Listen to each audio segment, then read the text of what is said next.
Salut Christian, ça va bien? Oui, ça va bien, Michel. Oui. Écoute, Christian, ça fait longtemps qu'on s'écrit.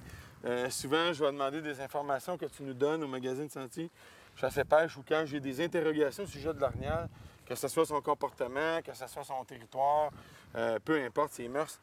J'aimerais ça que tu nous parles un peu du travail de biologiste et évidemment ta spécialité là, au niveau de la grande faune, l'orignal.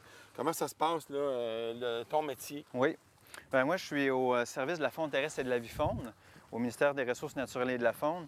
Et puis, moi, mon poste à moi, c'est un poste de chercheur en faune terrestre.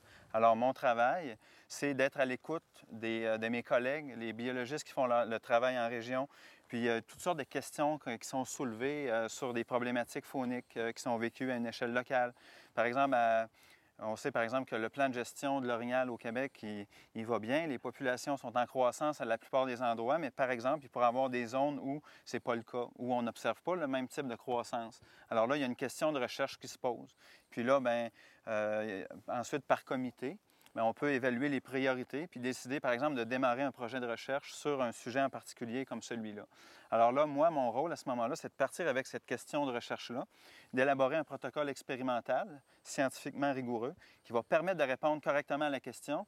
Puis ça prend quelque chose de solide là, d'un point de vue scientifique qu'on va pouvoir défendre sur la scène internationale. Alors, généralement, un des objectifs que l'on a, c'est de pouvoir publier ces travaux-là dans des revues donc, qui ont une visibilité à l'échelle nord-américaine, sinon internationale. On ne fait pas ça tout seul, évidemment. On doit s'encadrer des universités. Mm-hmm. Alors, les universités sont des partenaires très importants pour nous. Ils nous donnent accès à une source de financement auquel on n'aurait pas accès autrement. Alors, les professeurs d'université peuvent appliquer sur des concours de subventions en écologie, par exemple. Puis ça donne droit à des montants intéressants. On sait qu'étudier la grande faune, c'est pas gratuit. Hein? C'est des coûts très élevés parce qu'on parle d'aéronefs, on parle de survol en avion, de survol en hélicoptère, on parle de colliers de télémétrie qui sont des engins qui sont précieux puis très dispendieux également. Alors, puis une recherche ne peut pas rarement se faire sur une courte période de temps.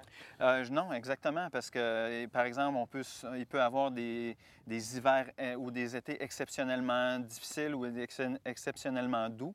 Alors, on peut avoir, par exemple, nos résultats ne seraient pas généralisables. Alors, à ce moment-là, on va travailler sur une horizon généralement d'au moins 3 ans, puis plus souvent, peut-être de 3 à 5 ans environ. Mm-hmm. Donc, c'est à peu près le délai que ça prend pour avoir une réponse intéressante. Puis si on s'intéresse à des paramètres encore plus difficiles à mesurer, comme par exemple la survie, bien là, il va falloir faire ça possiblement sur une plus grande période de temps encore. Alors, c'est des coûts importants. Les finances étant ce qu'elles sont, évidemment, on ne peut pas faire tous les projets qui nous tiennent à cœur puis qu'on voudrait, mais c'est par le partenariat qu'on arrive à joindre les deux bouts puis quand même à faire des travaux intéressants. Mm-hmm. Je te remercie pour ces informations-là. Puis on va suivre exactement, comme tu le dis, les travaux qui vont s'en venir, notamment sur l'ours.